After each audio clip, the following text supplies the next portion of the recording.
사랑 여러분, 샬롬. 2021년 수산학 표어가 뭐라고 했죠? 예언의 말씀을 지키는 수산학이 되자입니다. 왜 우리가 예언의 말씀을 지켜야 하는지 세 가지 이유를 말씀드릴게요. 첫째, 하나님의 말씀이기 때문에 지켜야 합니다. 여러분, 신구약 66권은 사람이 지어낸 종교책이 아니에요. 디모데후서 3장 16절에 모든 성경은 하나님의 감동으로 된 것이라고 분명하게 말씀하셨어요. 이 말은 성령에 감동된 하나님의 사람들을 통해서 성경이 기록되었다는 뜻입니다. 그렇기 때문에 하나님의 말씀은 세상의 수많은 책들과는 비교가 안 되는 거죠. 세상의 모든 도서관의 책들을 모은 것보다 성경 한 권이 더 귀하고 가치가 있다는 거예요. 왜냐하면 구원에 이르는 지혜가 있기 때문입니다. 디모데후서 3장 15절 말씀에 또 네가 어려서부터 성경을 알았나니 성경은 능히 너로 하여금 그리스도 예수 안에 있는 믿음으로 말미암아 구원에 이르는 지혜가 있게 하느니라. 아멘. 성경은 예수님을 통한 유일한 구원 방법이 소개된 책이기 때문에 세상의 책들과는 비교가 안 된다는 거예요. 여러분, 언제 죽을지 모르는 이 세상에서 잘 먹고 잘 사는 법을 알려주는 책들만 본다고 생각해 보세요. 그래서 그 방법 따라서 산전수전 우여곡절 끝에 성공했다고 쳐요. 그런데 정말 중요한 구원에 대해서는 아무것도 몰라서 죽고 난 후에 영원한 지옥 불구덩이에 떨어진다면 얼마나 억울하고 후회가 될까요? 여러분, 세상에서 재벌 회장님으로 화려하고 부유하게 살았던 이력들이 지옥의 영원한 삶에서 의미가 있을까요? 마귀님, 저 세상에서 땡땡 그룹 회장이었는데 이 지옥에서 좀 덜 고통받게 해주실 수는 없을까요? 이런 말이 지옥에서 통할까요? 어림없는 소리입니다. 영국의 엘리자베스 여왕은 이런 말을 했습니다. 나는 영국은 버려도 성경은 버릴 수 없다. 수사랑 여러분, 말씀은 그 자체로 능력이 있고 살아있다는 것을 우리는 알아야 해요. 히브리서 4장 12절 말씀에 하나님의 말씀은 살았고 운동력이 있어 좌우의 날선 어떤 검보다도 예리하여 혼과 영과 및 관절과 골수를 찔러 쪼개기까지 하며 또 마음의 생각과 뜻을 감찰하나니. 아멘. 그래서 말씀을 읽을 때 여러분의 어려움과 문제 앞에서도 마음이 편안해지고 하나님을 의지하는 믿음이 생겨날 거예요. 왜냐하면 하나님의 살아있는 말씀이 우리의 영혼을 강건하게 만들기 때문이에요. 그러니 우리는 어떤 상황이 와도 하나님의 말씀, 예언의 말씀을 지키는 자들이 되길 소망합니다. 둘째, 말씀은 반드시 성취되기 때문입니다. 여러분, 말씀은 곧 하나님이세요. 요한복음 1장 1절에 태초에 말씀이 계시니라. 이 말씀이 하나님과 함께 계셨으니 이 말씀은 곧 하나님이시니라. 아멘. 말씀은 하나님이시기 때문에 영원하다는 겁니다.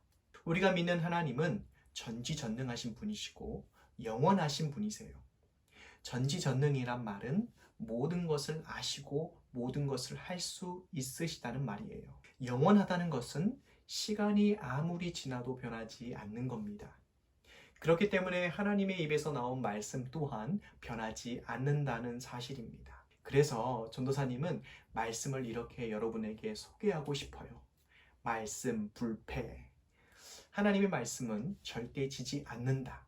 결코 실패하지 않는다라는 뜻이에요. 마귀는 이 사실을 누구보다 잘 알고 있기 때문에 지금까지 하나님의 말씀을 왜곡하고 변질시키는 일에 혈안이 되어 있어요.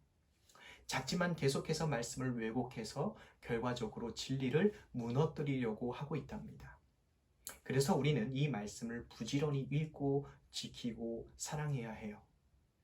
여러분, 하나님께서 말씀하신 예언들은 모두 다 이루어졌어요. 성경에는 성읍들과 나라들에 관한 2000개 이상의 예언이 나오는데 이 예언들은 수백 년, 수천 년의 세월이 흐르면서 놀랍게 성취됐어요. 뿐만이 아니라 구약에는 구원자에 대한 333가지 예언이 나오는데 이 예언은 예수님이 오심으로 다 이루어졌어요. 저명한 고고학자 넬슨 글루에크는 이런 말을 했습니다. 지금까지의 그 어떤 고고학적인 발견도 성경 본문의 내용을 반박하는 것은 단 하나도 없었습니다. 지금까지 고고학자들을 통해 성경과 관계 있는 2만 5천여 곳의 장소가 발견됐다고 합니다. 그런데 그 발견들은 모두 성경 기록의 정확성을 증명하는 것이었다고 합니다. 여러분, 말씀은 그냥 기독교의 경전쯤으로 또는 교회 올 때 챙겨야 할 준비물쯤으로 생각하는 것은 절대로 안 됩니다. 그것은 하나님을 모독하는 것과 같아요. 성경은 기록된 대로 반드시 성취되는 하나님의 말씀임을 꼭 기억하고 마지막 예언인 예수님께서 속히 오신다는 말씀을 믿고 예수님의 오심을 준비하는 우리 모두가 되길 소망합니다. 마지막 세 번째, 복과 상을 주시기 때문입니다. 말씀을 지키는 자에게 반드시 복과 상을 주심을 알아야 해요. 복과 상을 얻기 위해서 말씀을 읽는 것은 어린 아이와 같은 신앙이라고 볼 수 있어요. 우리는 더 나아가 말씀을 통해 하나님 아버지의 마음과 뜻을 더 깊이 깨닫고 하나님을 더 사랑하고 하나님과 교제하고 하나님의 뜻을 이루어 드리기 위한 도구가 되는 것이 말씀 읽기의 목적이 되어야 해요. 하나님께서는 그런 자녀들에게 복과 상을 반드시 챙겨주시는 넉넉한 아버지 되심을 깨달으시길 바랍니다. 신명기 11장 27절, 28절 말씀에 내가 오늘날 너희에게 명하는 너희 하나님 여호와의 명령을 들으면 복이 될 것이요. 너희가 만일 내가 오늘날 너희에게 명하는 도에서 돌이켜 떠나 너희 하나님 여호와의 명령을 듣지 아니하고 본래 알지 못하던 다른 신을 좇으면 저주를 받는다고 하셨어요. 사랑하는 수사랑 여러분, 우리는 2021년 한 해 동안 예배를 드릴 때마다 예언의 말씀을 지키자고 다짐할 것입니다.